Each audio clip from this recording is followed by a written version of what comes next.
Hola, buenas tardes a todos.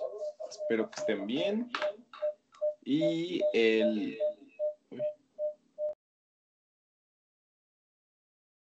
el día de hoy vamos a revisar el tema de sistema somatosensitivo. Perdonen la parsimonia de la introducción, pero es que no estaba seguro de si se escuchaba y ya me pasó que grabé una clase sin audio y no lo voy a volver a hacer. Me rehúso. Entonces, el sistema somatosensitivo es un sistema sumamente interesante, como todos los que hemos visto realmente, pero creo que destacaría la relevancia del sistema somatosensitivo porque esencialmente es el que nos permite distinguir todas estas modalidades sensitivas, sensoriales, que corresponden esencialmente al tacto, pero recordemos que el tacto tiene muchas modalidades. Podemos hablar de tacto fino, podemos hablar de tacto grueso, podemos hablar de presión, vibración, temperatura y sobre todo un tema que es extremadamente importante para pues todo aquel que esté involucrado con el manejo de pacientes, que es el dolor, ¿no? Este tema es muy bonito porque se presta para una comprensión relativamente minuciosa o profunda de el dolor, cómo se origina, ¿no? A nivel neurofisiológico, qué utilidad tiene, entre comillas, cómo se regula a nivel fisiológico también y sobre todo cómo podemos nosotros incidir farmacológicamente o mediante otras intervenciones en el dolor, ¿no? Que es el motivo de consulta principal, pues a lo largo de todo el espectro médico, ¿no? O sea, prácticamente cualquier persona que vea pacientes va a haber visto a una persona con dolor, ¿no? Entonces es un tema extremadamente importante y pues todo está como que englobado en este paraguas gigante que es el sistema somatosensitivo, que en general lo van a encontrar como sistema somatosensorial, pero a mí me gusta más somatosensitivo porque justamente no es tanto el sensorio, que sí lo es, pero es más bien como la sensación, ¿no? La sensibilidad, vaya. Entonces por eso me gusta más el término somatosensitivo. Este sistema, de manera práctica, se divide en tres componentes o tres subdivisiones, que son la exterocepción, es decir, todos los mecanismos, sobre todo nerviosos, que nos permiten de alguna forma interpretar, ¿no? Internalizar hasta cierto punto estímulos externos que inciden sobre nosotros. Y sobre todo esto es papel de la piel, ¿no? La piel, seguramente cuando ustedes piensan en el tacto, inmediatamente piensan en la piel y es muy correcto porque pues la piel es pues prácticamente el órgano sensitivo sensorial más grande del cuerpo, es el órgano más grande del cuerpo por área de superficie y es un órgano que es súper importante para todo este componente sensitivo, ¿no? Entonces, la exterocepción se refiere a cómo nosotros percibimos todo lo que incide sobre nosotros de manera externa, ¿no? La interocepción, por el contrario, es la capacidad de este sistema somatosensitivo de detectar sensaciones que provienen del medio interno, principalmente pues de órganos, de vísceras, de tejido conjuntivo, como lo puede ser músculo, hueso, cartílago, etcétera, ¿no? O sea, todo lo que viene adentro, cualquier tipo de malestar o ni siquiera malestar, cualquier tipo de sensación interna es mediada por el sistema interoceptivo, que como tal no es un sistema, es más bien una división funcional, pero sí es importante entender que los mecanismos que transmiten la información exteroceptiva difieren de manera importante con respecto a los que transmiten la información enteroceptiva. Y tenemos uno último, que es uno que como que mucha gente echa de lado, pero a mí me parece muy importante y es muy bonito porque lo puedes evaluar de forma clínica y varias patologías justamente conllevan a la alteración de esta cualidad y es la propiocepción. Y la propiocepción seguramente ya la hemos discutido porque a mí me gusta mucho hablar de la propiocepción y es esta capacidad de nuestro cerebro, si es que lo quieren ver de una forma un poco simplista, de saber en qué parte del espacio están distribuidas nuestras partes del cuerpo, lo cual suena muy extraño, ¿no? Pero como que ya medio lo empezábamos a ver con el sistema vestibular. Decíamos que el sistema vestibular contribuye a la propiocepción porque permite orientar adecuadamente acerca de la ubicación de la cabeza, ¿no? En el espacio, ¿no? Porque nos permite determinar si estamos girando la cabeza de lado a lado, de arriba hacia abajo, en círculos, etcétera, ¿no? Entonces, la propiocepción justamente es esto, ¿no? O sea, por ejemplo, si a ustedes, a una persona sana, ¿no? Sin ninguna alteración neurológica, le piden que cierre los ojos y le agarran el dedo y lo suben y lo bajan, esta persona va a sonar muy obvio, pero si ustedes lo suben, les va a decir que su dedo está hacia arriba y si ustedes lo bajan, les va a decir que el dedo está hacia abajo. Eso es una manera muy simple, pero realmente sí adecuada de evaluar la propiocepción, ¿no? Entonces, es esta cualidad muy interesante y vamos a ver que viene dada principalmente por las articulaciones, por unas estructuras especializadas que se llaman usos tendinosos y también los órganos de Golgi. Hay una variedad muy amplia de receptores que se encargan justamente de representar y de reportar, por así decirlo, todas estas modalidades sensitivas. Hay receptores que prácticamente están confinados a la piel y hay receptores que generalmente se ubican más hacia músculos, tendones, articulaciones, como son los propioceptivos, e incluso pues hay unos que son más exclusivos de las vísceras, pero vamos a ver que las vísceras no tienen como tal terminaciones dolorosas o terminaciones sensitivas, sino que por lo general la víscera está rodeada o se encuentra dentro de una membrana o de una capa cerosa, en el caso, por ejemplo, del corazón, de los pulmones, del abdomen, bueno, de las vísceras abdominales, y generalmente estos recubrimientos son los que tienen sensibilidad, por así decirlo, ¿no? Seguramente ya han escuchado esto de que es como relativamente, es una frase pues que se usa mucho para describir este concepto, pero seguramente les han dicho que el cerebro no duele porque no tiene terminaciones nerviosas libres, ¿no? Lo que duele realmente son las meninges, que son como todas estas capas de tejido conjuntivo que recubren al cerebro, ¿no? Y lo protegen. El hígado tampoco duele, lo que duele es la cápsula de Gleason, que es esta cápsula justamente de tejido conjuntivo que envuelve al hígado y lo protege, ¿no? Entonces, cuando el hígado se inflama y como que irrita la cápsula, eso es lo que duele, no tanto el hígado. Entonces, realmente los órganos en sí no tienen una sensibilidad tan elevada. En general, cuando hablamos como de una sensibilidad, sobre todo dolorosa, porque cuando estamos hablando de enterocepción, generalmente hablamos de estímulos dolorosos, ¿no? Como el famosísimo dolor de panza. Las vísceras no están tan inervadas por estos receptores sensitivos. Más bien, insisto, son las membranas o las cerosas que lo rodean. Aunque esto no quiere decir que no tengan inervación sensitiva, muchas sí lo tienen, ¿no? Y por eso hay veces que tenemos dolores así como muy difusos, muy extraños, muy difíciles de describir, a pesar de que no tengamos una inflamación franca del órgano, ¿no? Por ejemplo, el dolor cólico es un ejemplo muy claro de esto. Y el dolor cólico generalmente se debe a alteraciones en la contracción del músculo liso. Y el músculo liso, como ya vimos, está ampliamente distribuido a lo largo de las vísceras, ¿no? Entonces, realmente, para resumir mi rollo, cuando hablamos del sistema somatosensitivo es muy importante entender que la mayoría de las variedades, de la múltiple variedad de receptores que tenemos, se encuentran en la piel. Yo destacaría realmente todos los que ven aquí, los 9 que ven aquí son importantes, pero yo me atrevería a destacar las terminaciones nerviosas libres, porque justamente son las que transmiten el mayor tipo o la mayor modalidad de, de estímulos sensitivos, o sea, transmiten información acerca del tacto, de la presión, del dolor, de la temperatura, o sea, son receptores muy versátiles en ese sentido, ¿no? El corpúsculo de Pacini, que tiene que ver en parte con la propiocepción, no tanto, pero sobre todo tiene que ver con la transmisión de la vibración y de la presión, al igual que el corpúsculo de Meissner. Y como comentábamos, el aparato tendinoso de Golgi o el órgano de Golgi, que es esta estructura que se encarga de transmitir información propioceptiva junto con el uso muscular. El aparato tendinoso o el órgano tendinoso de Golgi, como indica el nombre, se ubica en los tendones y el uso muscular está inmerso en las fibras musculares de prácticamente todos los músculos del cuerpo. ¿De acuerdo?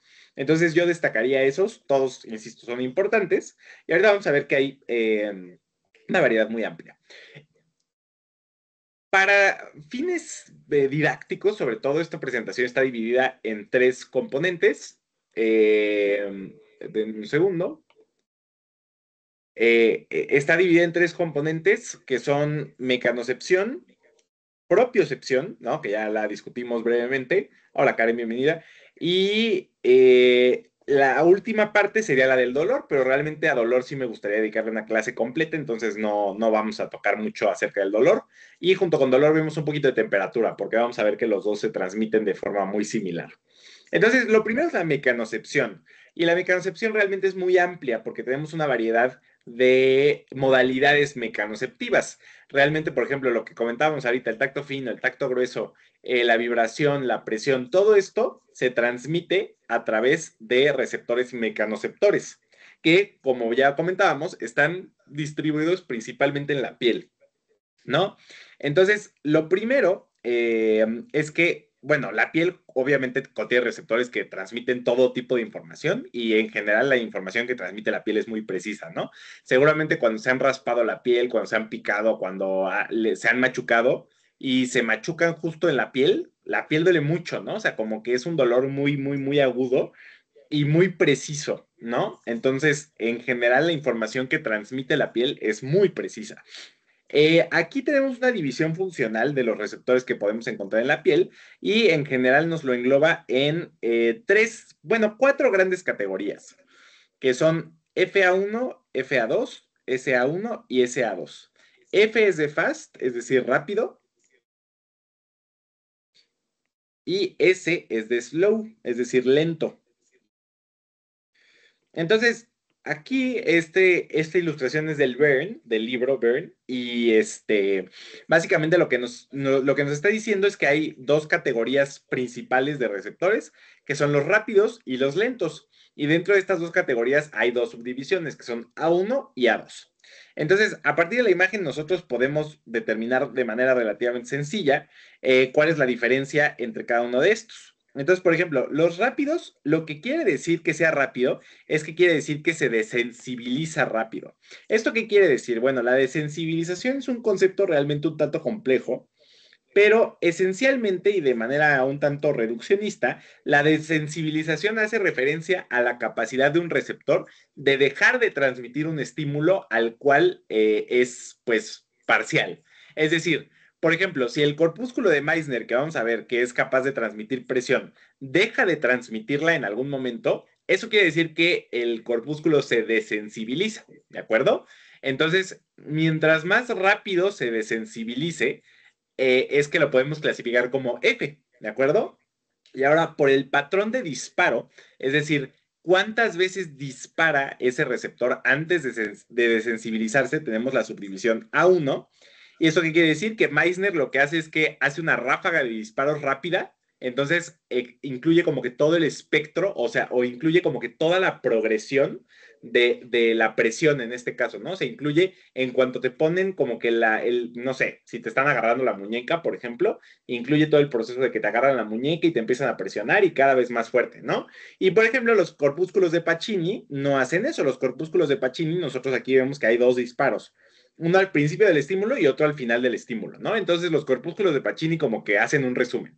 El corpúsculo de Pacini lo único que te dice es cuando inicia el estímulo y cuando acaba el estímulo, ¿no? Y como mencionábamos, se desensibiliza rápido, ¿de acuerdo?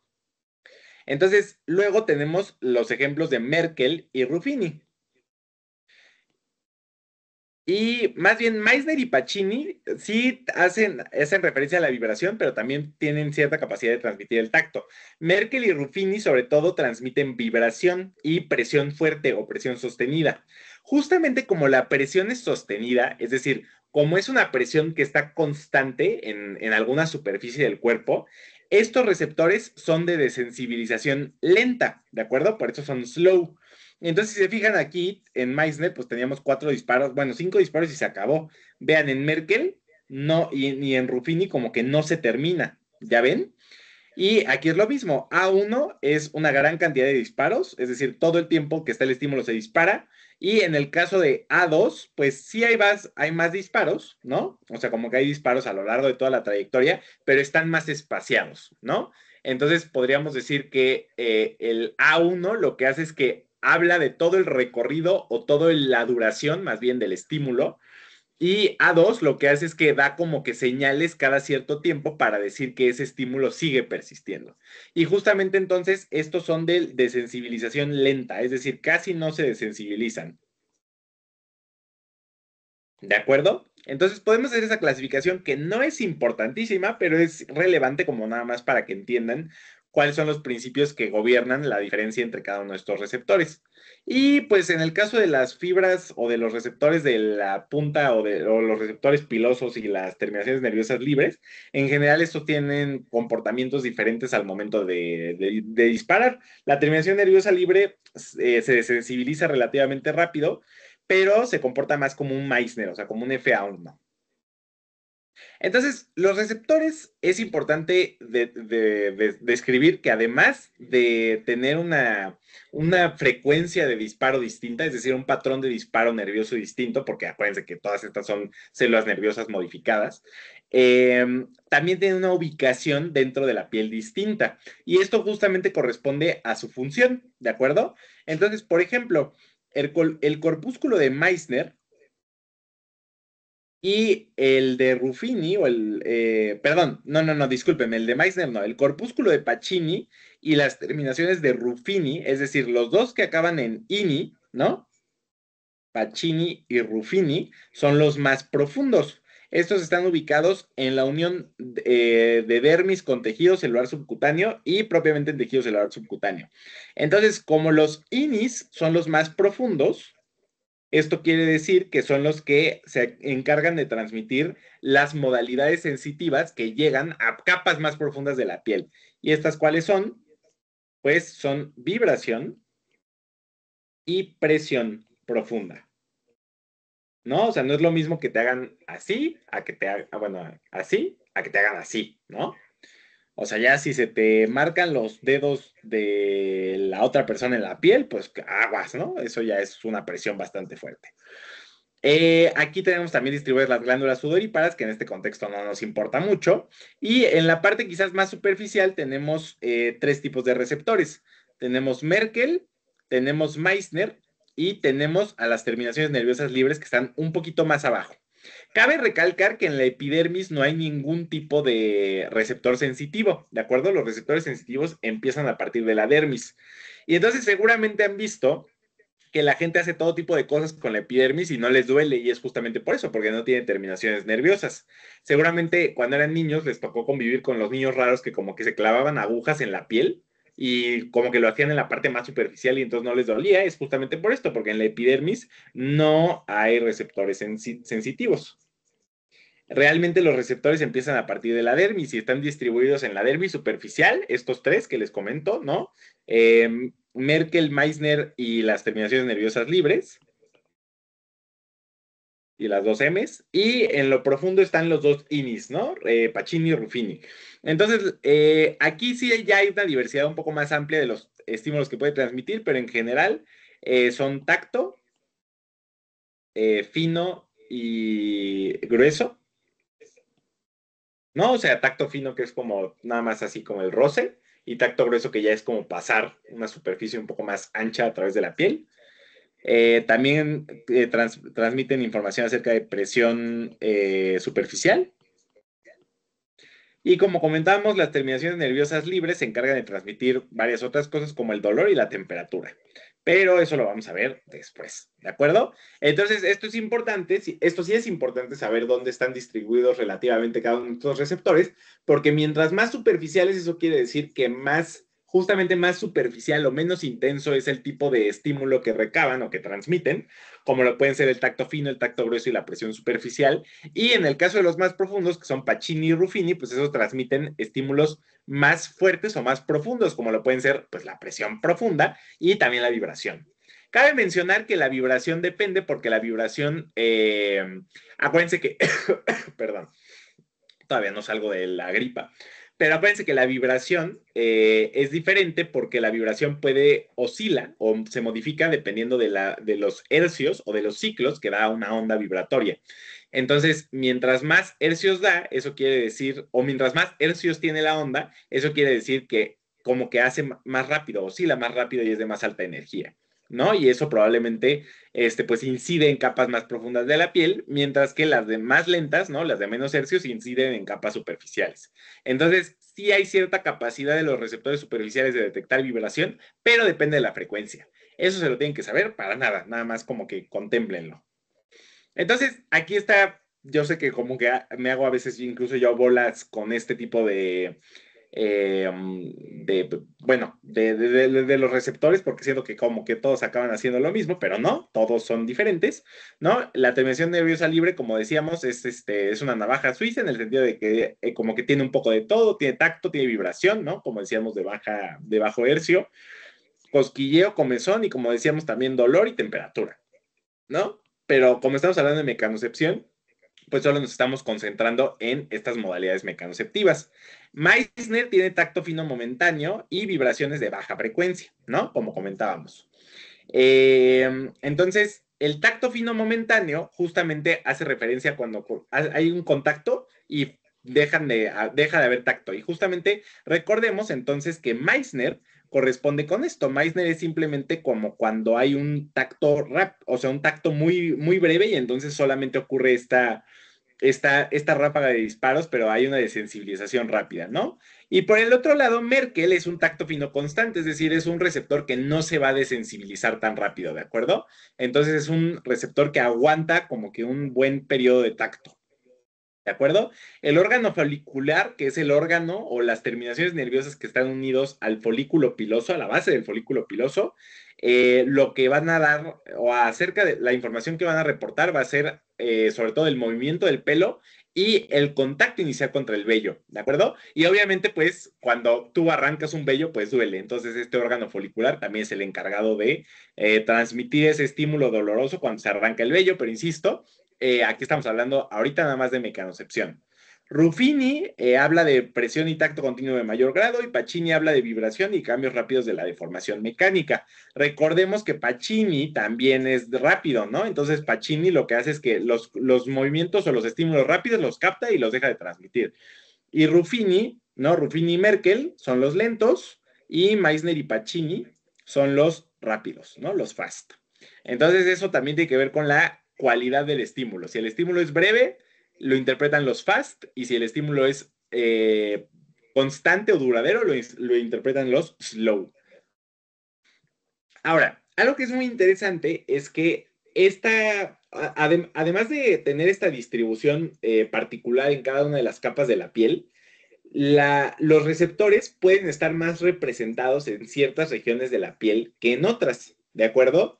Y algo que es muy interesante es que hay un concepto que se llama campo receptor, ¿de acuerdo?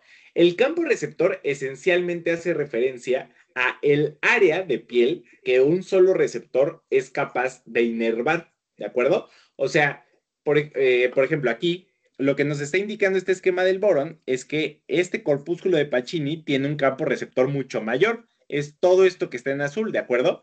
Entonces, un solo receptor o un solo conjunto de receptores es capaz de reportar en toda esa área de la mano, ¿de acuerdo? Entonces, ¿esto qué nos quiere decir? Que mientras mayor es el campo receptor, menor es la sensibilidad de ese receptor.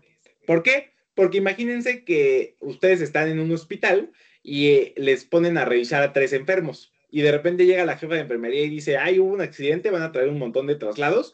Y de repente, en lugar de estar checando a 3 enfermos, van a estar checando a 30. ¿De acuerdo? Entonces, ¿qué va a ser más difícil para ustedes? ¿Checar a 30 enfermos o checar a 3? Pues obviamente checar a 30 pacientes. ¿De acuerdo?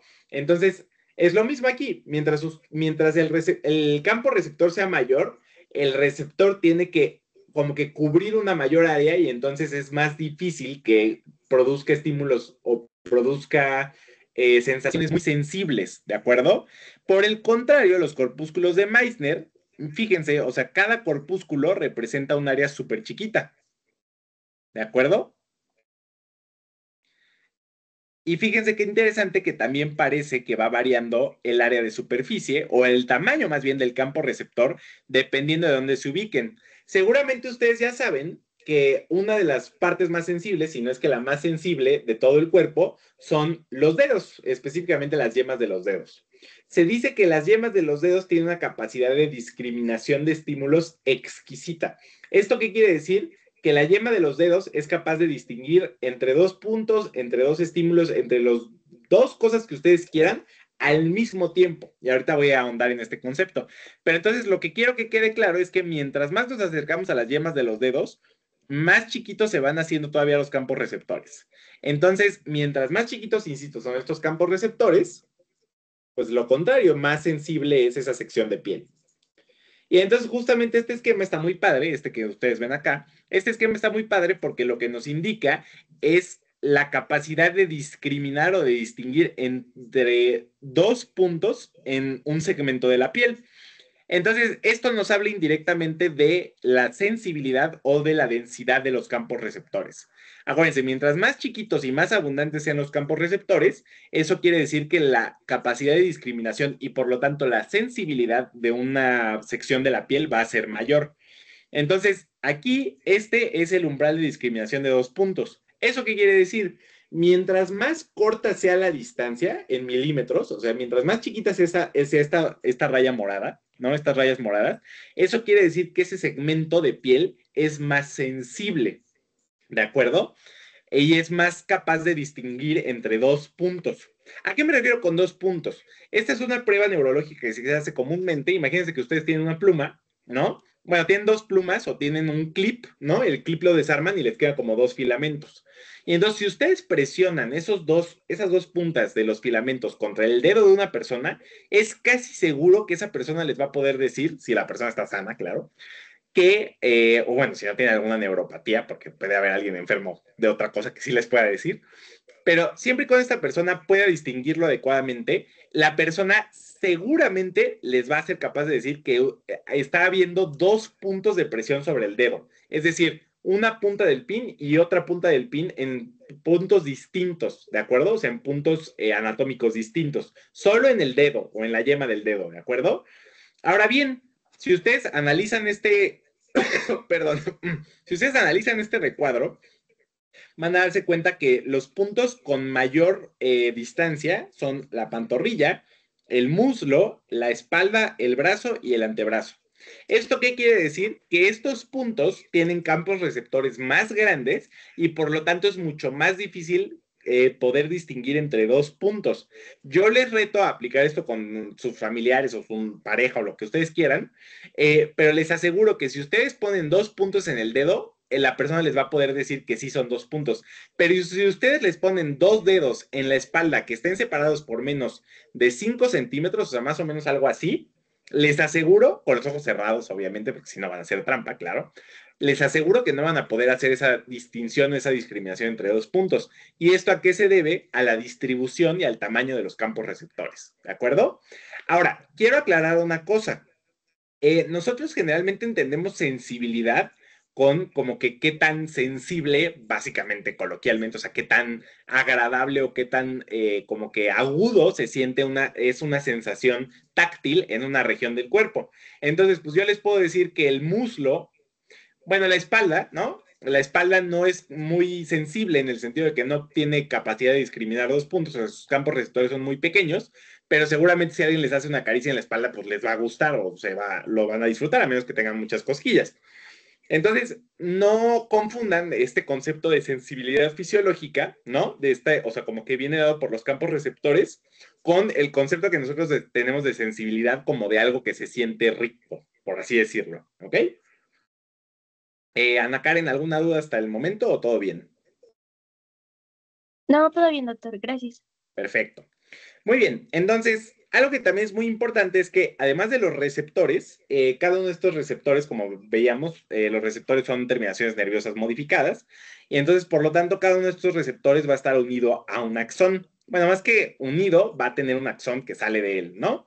Y este axón va a tener propiedades distintas y muy interesantes. Entonces, acuérdense que los axones pueden ser mielínicos o amielínicos. ¿Eso qué quiere decir? Que pueden estar recubiertos de mielina o pueden no estar recubiertos de mielina. Acuérdense que la mielina es esta como aislante biológico que está formada por esfingolípidos y por otra variedad de lípidos de membrana, que esencialmente lo que hacen es que recubren al axón y de esta manera actúan como un cable aislante que favorece, no solo acelera la conducción nerviosa, sino que además disminuye la pérdida de información a lo largo del recorrido del axón, ¿no? Entonces, acuérdense que siempre la velocidad la velocidad de conducción y la presión a través de un axón mielinizado siempre va a ser mayor que la de un axón amielínico. Ahora bien, acuérdense, bueno, acuérdate a Karen porque es la única, pero acuérdense a la audiencia en general, que el tamaño del axón, o más bien el diámetro del axón, es decir, el grosor de la fibra nerviosa, también va a afectar en la velocidad de conducción. Y esto quiere decir que mientras mayor sea el diámetro de la fibra nerviosa, mayor va a ser la velocidad de conducción, ¿no? Entonces, si nosotros tenemos un axón muy grueso, lleno de mielina, bueno, no lleno, ¿verdad? Rodeado de mielina, y lo comparamos contra un axón, pues un poquito menos grueso, pero sin mielina, ¿cuál conducirá más rápido? ¿Tú cuál crees, Ana Karen? ¿Este, el de la izquierda, el axón grueso con mielina, o el axón así medio guango sin mielina? Con mielina, ¿no? El de la izquierda. Exactamente, exactamente. Este va a ser mucho más rápido, no solo por el diámetro, sino porque está recubierto de mielina. ¿Ok? Entonces, de manera interesante, nosotros podemos clasificar los axones de los receptores o de las vías nerviosas dependiendo del grosor del axón y de su estado de mielinización. Y a partir de esto nosotros podemos decir qué tan rápido conducen. Entonces, esencialmente nosotros tenemos dos grandes categorías, que son los axones A, que tienen mielina, y los axones C, que no tienen mielina. ¿Ok? Esas son las dos grandes clasificaciones. Ahora bien, voy a borrar todo. Y la fibra C solo es un tipo de fibra, o sea, no tiene subclasificaciones. Pero la fibra A, que es la mielínica, tiene cuatro tipos de clasificaciones: la alfa, la beta, la gamma y la delta. Y estas van disminuyendo en calibre, es decir, la alfa es la más gruesa de todas, luego la beta, luego la gamma y la más delgadita de todas es la delta, ¿de acuerdo? Entonces, ¿esto qué quiere decir? Que mientras más delgaditos son, a pesar de estar mielinizados, pues menor es la conducción del estímulo, ¿no? O sea, más lenta es la conducción del estímulo. Y entonces va disminuyendo el calibre, también va disminuyendo la velocidad de conducción, tal que alrededor bueno, la alfa transmite alrededor de 120 metros por segundo, o sea, imagínense, 120 metros por segundo, es una locura. La beta transmite a 80, la gamma a 60 y la delta más o menos como que a 30, o de 30 hasta 6. Realmente son rangos. Estos son los máximos. Y entonces, por si fuera poco, cada una de estas subclasificaciones de la A o de las fibras A van a tener ahora asociadas distintas terminales nerviosas. ¿Esto qué quiere decir? Que las fibras A alfa, que son las más gruesas y las de mayor calibre, van a transmitir la información más rápida y más precisa. ¿Y cuál es esa información? Pues de manera muy interesante, y por eso hago tanto énfasis en ello, va a ser la información propioceptiva. ¿De acuerdo? Esta es la información que se transmite de manera más precisa y más rápida porque es la que viaja por las fibras A alfa. Las fibras A beta son los corpúsculos de Meissner y Pacini.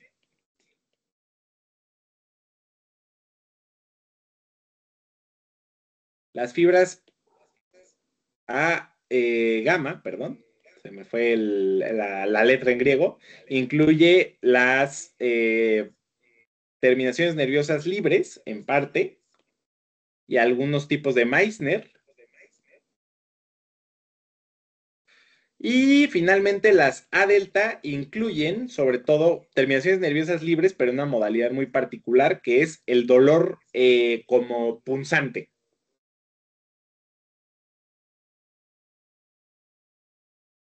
¿De acuerdo? Las fibras A alfa a mí no me parecen particularmente interesantes. Y les voy a decir por qué. Pues porque no tienen alguna modalidad, además de la propiocepción, que a mí me resulta particularmente interesante. Las que sí me parecen fascinantes son las fibras C. Las fibras C entonces son fibras amielínicas, son las más lentas de todas, pero transmiten la información que para mi gusto es la más padre, que es el dolor, la temperatura, las cosquillas y el dolor sordo. Bueno, aquí dolor es sordo, perdón, dolor sordo, y aquí es la presión, el tacto grueso. Si se fijan, todas estas, la temperatura, las cosquillas, el tacto grueso y el dolor sordo, son sensaciones que nos llegan como que con cierta ambigüedad, en el sentido de que no nos llegan con tanta precisión como lo podría ser la propiocepción, que en todo momento sabemos perfectamente en qué parte del espacio están nuestros miembros, ¿no? Nuestras partes del cuerpo. Y si se fijan, todas estas son sensaciones como que incómodas. El dolor sordo, la temperatura, las cosquillas y el tacto grueso, o sea, son como, digamos que son modalidades sensitivas que al cerebro no le interesa conocer con mucha profundidad, ¿saben? O sea, el cerebro dice dolor sordo, ay, pues la neta, ¿para qué lo voy a interpretar con tanta precisión si a la persona, si, o sea, si a mi humano pues obviamente no le va a gustar porque le va a incomodar. La temperatura igual, ¿no? O sea, ¿para qué quiero que se meta un santo quemón o un santo enfrión? Y las cosquillas igual, ¿no? O sea, como que todas son modalidades sensoriales como que muy incómodas. Y a mí me gusta pensarlo como que las vías nerviosas se adaptaron para justamente transmitir de la forma más imprecisa posible, es decir, a través de las fibras C, este tipo de modalidades sensitivas, ¿no? Entonces, a alfa, propiocepción, a beta, Pacini y Meissner, a gamma, presión profunda y tacto fino, o sea, Meissner y Ruffini, y dolor como punzante, la terminación nerviosa libre, que es transmitida por la A delta, y el dolor sordo, que es el dolor como que más visceral, es transmitido por la fibra C, ¿ok? Esto está determinado por el estado de mielinización, que tiene que ver con la letra, si es A, pues es mielinizado, si es C, es amielínico, y por el calibre de la fibra nerviosa. Alfa es la más grande, luego beta, luego gamma, luego delta, y hasta el final C, que no tiene ninguna subclasificación, ¿ok? Esto sí es muy importante saberlo. Creo que es de lo más relevante de la presentación. Sobre todo las modalidades sensoriales que transmite la fibra C y cuáles fibras transmiten más lento que otras. Entonces, ya pasando ahora sí a lo que nos compete quizás, vamos a hablar de cómo llegan todos estos estímulos sensitivos. Quiero hacer hincapié en algo. A pesar de que ahorita solo estoy hablando de mecanocepción, lo que voy a describir a continuación aplica para todas las modalidades sensitivas, ¿ok? O sea, aplica para mecanocepción, para propiocepción y para dolor, ¿ok? El dolor llega a otras partes, pero todas las modalidades sensitivas que acabo de decir, mecano, propio y dolor, pasan por aquí. Entonces, acuérdense que la médula espinal, como vimos en la clase de organización del sistema nervioso central y periférico, acuérdense que la médula espinal da dos ramos o dos nervios periféricos, que son los nervios que pues, emergen a ese nivel y son los nervios raquídeos, ¿no? O los nervios espinales. Entonces, acuérdense que a cada nivel hay un ramo o un nervio posterior o dorsal que es sensitivo y un ramo anterior o ventral que es motor. Esto llega desde la periferia y esto sale hacia la periferia, ¿no? Acuérdense que esto es aferente, es decir, llega al cerebro, y esto es eferente, es decir, sale del cerebro a través de la médula espinal y hacia los músculos, ¿ok? Entonces, aquí hay una estructura muy importante que ocurre justo antes de llegar a la médula espinal, que es este abombamiento que nos lo describe aquí este esquema, que realmente no es un abombamiento, es un ganglio. Y este ganglio, como justamente es un ganglio que está en la raíz dorsal, pues se llama, como ustedes pueden pensar, ganglio de la raíz dorsal. Y el ganglio de la raíz dorsal, y esto es extremadamente importante, el ganglio de la raíz dorsal es el primer punto de relevo de todas las modalidades sensitivas, ¿ok? Absolutamente todas las modalidades sensitivas somatosensoriales, es decir, la temperatura, el dolor, el tacto, la vibración, la presión, la propiocepción, lo que ustedes quieran, todas a fuerza van a ser su primera sinapsis aquí en el ganglio de la raíz dorsal, ¿ok? Eso es importantísimo saberlo, ¿ok? El ganglio de la raíz dorsal contiene unas neuronas especiales que se llaman neuronas pseudomonopolares, que son como algo así, como un champiñoncito. Eso no es tan importante saberlo, nada más considérenlo. Y entonces, esencialmente el estímulo nervioso hace sinapsis aquí, hace como una parada, hágase de cuenta que es como una parada de gasolinera para comer, y luego ya llega a la médula espinal. Nada más que en la médula espinal sí va a variar en qué parte de la médula hace sinapsis, dependiendo de la naturaleza del estímulo, ¿de acuerdo? Algo que es importante, y esta imagen yo sé que probablemente conjuren ustedes pensamientos impuros, pero nada más consideren que es la forma más adecuada en que nosotros podemos representar a los dermatomas. Obviamente, para entender esta imagen, pues tenemos que, acuérdense que a mí me gusta mucho hablar de la evolución, ¿no? Porque todas estas como que mecanismos fisiológicos son consecuencia de la evolución. Y entonces, acuérdense que nosotros evolucionamos a partir de cuadrúpedos, es decir, de mamíferos que previamente caminaban y andaban en cuatro patas. Y en general, fíjense que nuestro sistema nervioso a nivel como de cableado, o sea, de los nervios y de cómo están distribuidos, no ha cambiado tanto. Entonces, justamente por eso, la mejor forma de entender los dermatomas, que seguramente ya los vieron en anatomía, y ahorita les voy a volver a explicar el concepto, es con un sujeto anatómico en esta posición, que vulgarmente ustedes lo podrían decir como que está en cuatro, y sí, pero pues no podemos decir eso, ¿no? Porque este es un lugar académico, vaya. Entonces, los dermatomas esencialmente son cada uno de estos nervios espinales, ¿se acuerdan? Lo que decíamos, cada uno de estos nervios espinales, que acuérdense que hay 31 nervios espinales, y cada uno de ellos inerva una sección de piel en particular, ¿de acuerdo? Se llaman dermatomas justamente porque inervan zonas. Entonces, derma es de piel y toma o tomo es de región o sección. Entonces, disculpen al gato, los dermatomas esencialmente representan cómo está inervada la piel a partir de las raíces espinales, ¿de acuerdo? Acuérdense que hay 4 categorías de raíces espinales: las cervicales, las torácicas, las lumbares y las sacras. Las cervicales son 8, las torácicas son 12, las lumbares son 5 y las sacras también son 5. Entonces eso nos da un total de 31.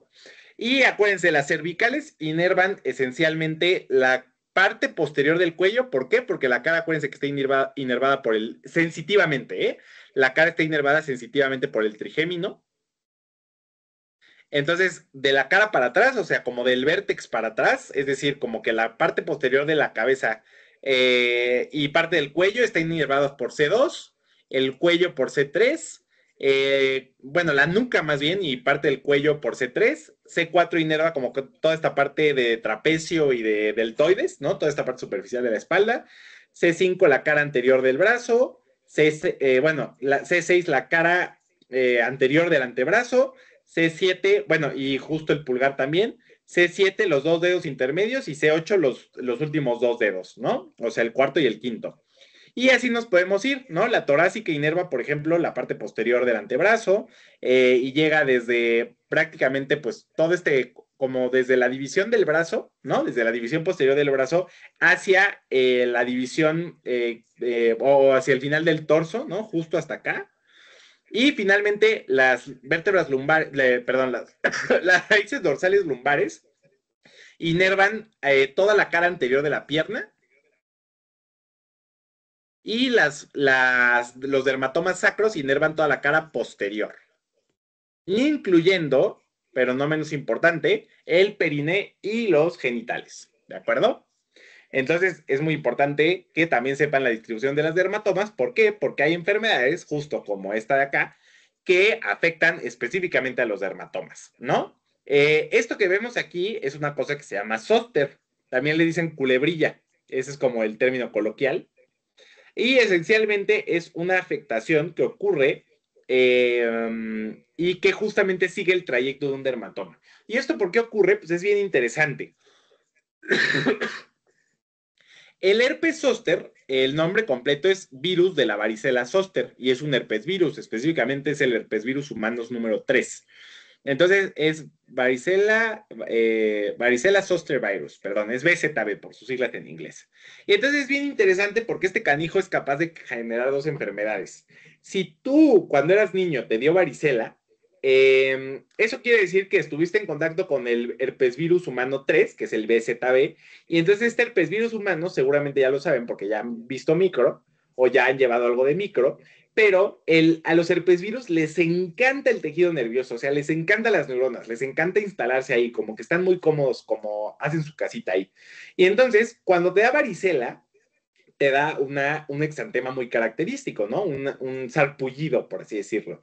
Pero ¿qué creen? Que cuando la varicela desaparece, que en general lo hace, porque la varicela no suele tener complicaciones, aunque a veces sí las tiene, así que si pueden vacunarse contra la varicela, pues háganlo, porque así también previene el zóster. Eh, Hay veces, bueno, la mayoría de las veces en realidad el virus de la varicela zóster se acaba, a pesar de que desaparezca la infección por varicela o la varicela, que es el cuadro clínico, el virus de la varicela zóster se acaba instalando en el ganglio de la raíz dorsal. Entonces ahí se queda dormidito, ¿no? Se queda dormidito hasta que tiene la oportunidad de volver a despertar y volver a causar una infección. ¿Cuándo un virus puede volver a causar una infección? Cuando el paciente de alguna forma está inmunocomprometido. ¿Qué pacientes están inmunocomprometidos? Pues los pacientes con algún tipo de enfermedad autoinmune que están bajo tratamiento, los pacientes con cáncer, los pacientes que tienen algún trasplante y sobre todo los pacientes que son viejitos, ¿ok? Los adultos mayores, por la propia edad, su sistema inmune deja de funcionar adecuadamente. Entonces, lo más común es que los cuadros de zóster o de culebrilla se presenten en adultos mayores. Entonces, como los adultos mayores casi todos tuvieron varicela, porque antes a todo el mundo lo juntaba cuando tenía varicela, para que todos se contagiaran y ya no hubiera problema, que por cierto está mal, pero bueno, eso ya lo sabemos ahorita, antes no se sabía. La mayoría de adultos mayores en algún momento tuvo contacto con el virus de la varicela zóster, y entonces cuando se inmunodeprimen por cuestiones de la edad, y sobre todo la edad más algo, la edad más una infección o más más un evento estresante, desarrollan este cuadro. Y este cuadro, si se fijan, es bien interesante porque como que sigue el trayecto justo del dermatoma. ¿Y por qué es esto? Porque el virus se despierta en el ganglio de la raíz dorsal y dice, oh, ahora me voy a regresar por aquí y voy a infectar la piel, porque acuérdense que el virus le gusta infectar la piel y le gusta generar estas como vesículas y estas placas. Entonces el virus se despierta e infecta todo el dermatoma e inerva una raíz dorsal, ¿de acuerdo? Pero justamente es por esto, porque el virus se queda dormido en el ganglio de la raíz dorsal y entonces cuando despierta se regresa a través del nervio espinal dorsal y de esta manera infecta toda el dermatoma que le corresponde. En este caso el dermatoma probablemente corresponde como con T6, T7 aproximadamente, ¿no? No podemos saberlo muy bien porque el paciente está volteado, pero asumiendo que los pezones están más o menos por aquí, ¿no? Podría ser como T5, T6 aproximadamente. Y la información sensitiva puede hacer relevo en la médula espinal para generar reflejos o puede ascender hacia el tronco encefálico, ¿de acuerdo? No toda la información sensitiva acaba haciendo relevo en la médula espinal, aunque muchas sí lo hacen, ¿de acuerdo? Entonces, esencialmente la información entra, acuérdense, a través de la entrada de la espina de la raíz dorsal o del nervio de la raíz dorsal, previamente habiendo hecho sinapsis con el ganglio de la raíz dorsal, y luego puede hacer sinapsis con alguno de los componentes anteriores de la médula, alguno de los componentes posteriores, perdón, de la médula espinal. Acuérdense que la médula espinal se divide en sustancia gris, que es todo esto que nosotros vemos aquí, y sustancia blanca, que es lo que lo rodea. Y la sustancia gris son las neuronas y la sustancia blanca son los axones de las neuronas, ¿no? Son todos estos fascículos o tractos. Entonces, esencialmente el nervio entra por aquí y puede hacer sinapsis en algunas de estas láminas, que se llaman láminas de Rexet, que son divisiones artificiales de la médula espinal, ¿no? Justamente las dividió o las ideó un anatomista, un neuroanatomista que se apellidaba Rexet. Pueden hacer sinapsis aquí o de plano pueden subirse a través de un tracto que vamos a ver más adelante. Eh, pero más bien, aquí lo dibujé mal, se suben a través de la columna dorsal, ¿no? Que es esta estructura que nosotros vemos aquí, que está como que justo entre las astas posteriores, ¿no? O sea, esto que ustedes ven aquí, esta es la columna dorsal. Ahora bien, como bien dice la diapositiva, hay algunas que sí hacen sinapsis y al momento de hacer sinapsis, lo que hacen es que activan a neuronas que están en el asta anterior, que acuérdense que el asta anterior es motora, y entonces lo que hacen es que generan reflejos a este nivel o algún tipo de respuesta motora. ¿Ok? Pero esencialmente la mayoría de los estímulos nerviosos sensitivos, sobre todo los mecanoceptivos, eso es muy importante, los mecanoceptivos no hacen sinapsis en la médula espinal, sino que se suben directamente a través de la columna dorsal. ¿Ok? Eso es muy importante. Entonces, justo esto es lo que les estaba diciendo. Hay un estímulo, perdón, es que estoy enfermo. Me siento como adolescente. Hay un estímulo sensitivo, ¿de acuerdo? Y entonces el estímulo sensitivo aparece. Primero, lo que tiene que hacer es hacer sinapsis en el ganglio de la raíz dorsal. Eso siempre es el primer paso, ¿de acuerdo? Ahora, como les decía, aquí generalmente no hace sinapsis en la médula espinal, sí puede hacerlo, pero generalmente no lo hace, y se incorpora a la columna dorsal, ¿ok? Ahora, algo que no les dije es que la columna dorsal está dividida, y no viene aquí muy bien explicada, pero está dividida en dos tractos especiales. O sea, los dos tractos conforman la columna dorsal. Pero digamos que hay un tracto que es, hay dos tractos laterales, ¿no? Laterales, y hay dos tractos mediales. Entonces, la información, de manera muy gruesa, ¿no? La información que viene de la cintura para abajo, ¿no? La información sensitiva que viene de la cintura para abajo, es decir, de L1 a S5, ¿no? Que son las dermatomas que inervan a estas regiones de piel, ¿no? Que están debajo de la cintura, como vimos en el esquema. Estas fibras lo que van a hacer es que van a formar el tracto grácil, así se llama.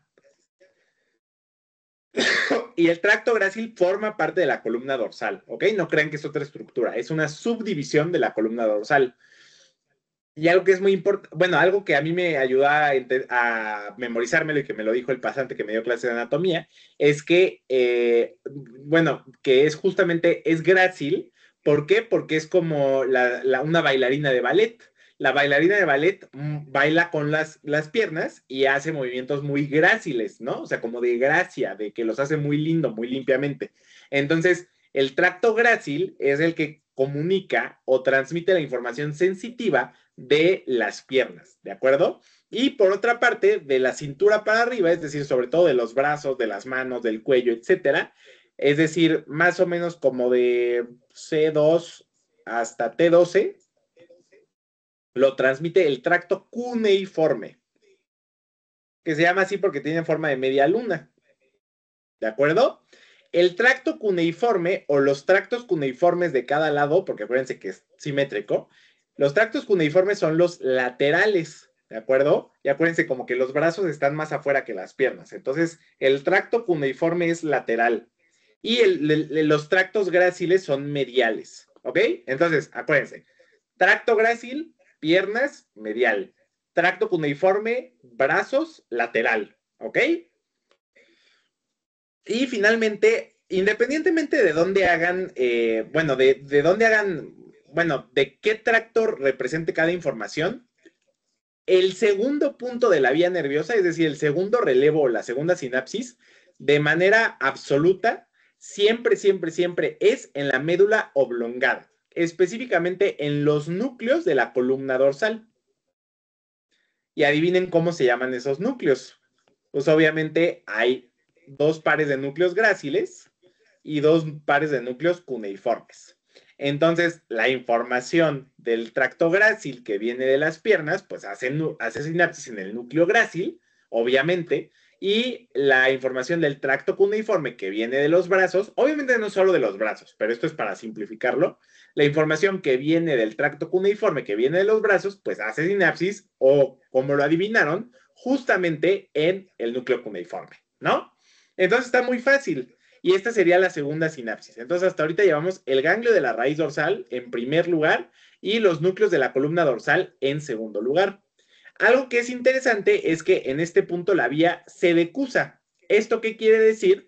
Que las fibras, después de hacer sinapsis en el núcleo, se cruzan al otro lado.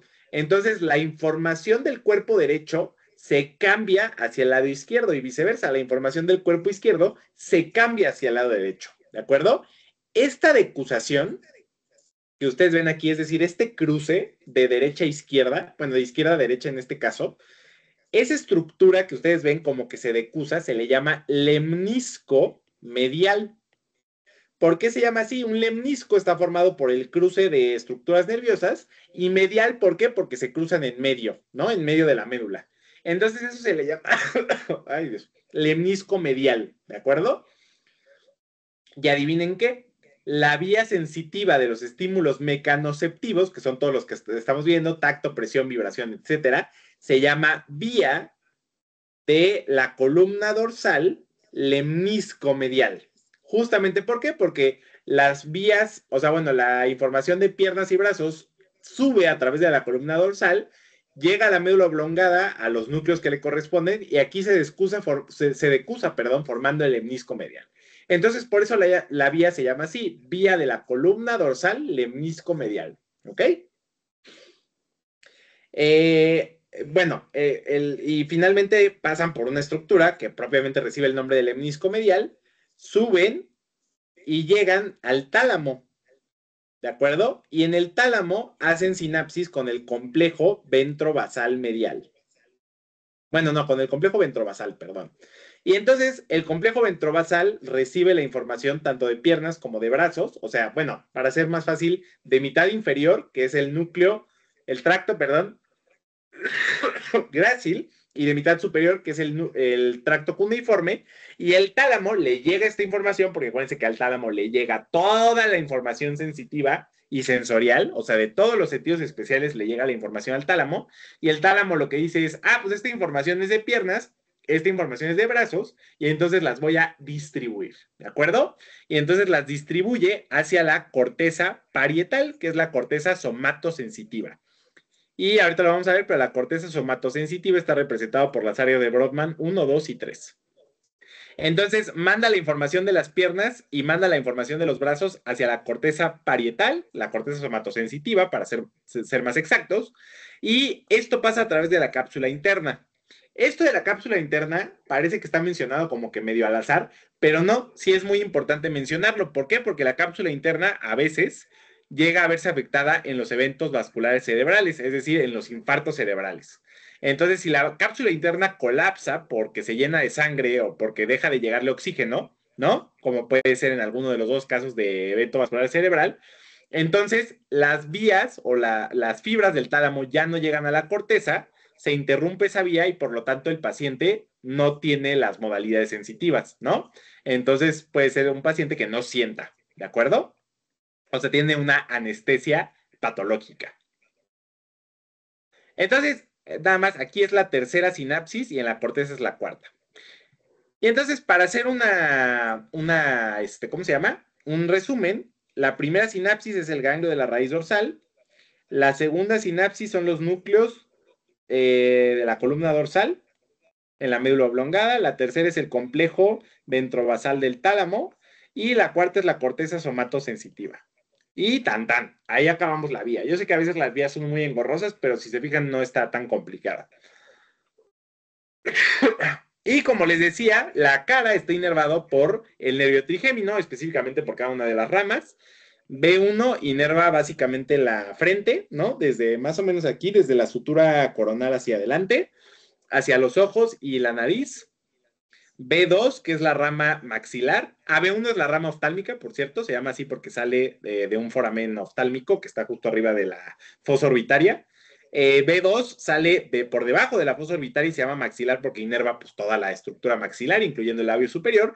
Y B3 es mandibular justamente porque inerva la mandíbula, el mentón y parte de esta superficie de piel que está sobre el temporal. Acuérdense que esto es C2 y esto es C3, ¿no?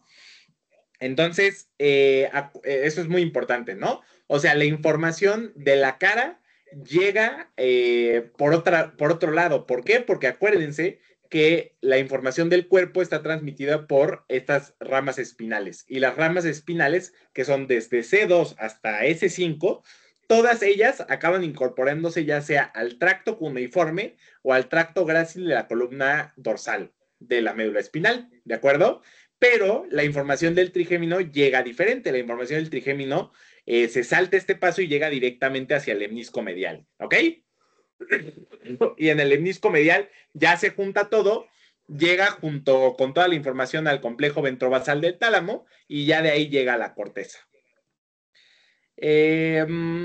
Todavía nos falta un poco de la corteza, entonces yo creo que vamos a dejarlo aquí. Aparte, como que no dejo de toser, ya me agarró. Entonces, vamos a dejarlo aquí. La próxima clase terminamos esto, vemos propiocepción y finalmente hasta la siguiente vemos como dolor muy, muy aterrizado. ¿De acuerdo? Ana Karen, no sé si tengas alguna duda, prácticamente fue clase privada, entonces, pues cualquier pregunta que tengas. Ah, no, no, ninguna, doctor. Muchas gracias. Estuvo muy interesante. Perfecto, qué bueno que te haya gustado. Pues, a ver, ojalá tengas oportunidad de estar en la próxima, si no, pues no pasa nada, ya sabes que la subo a YouTube y pues nos veríamos el martes. Que te vaya muy bien. Vale, muchas gracias. Igualmente, buen día. Buen día.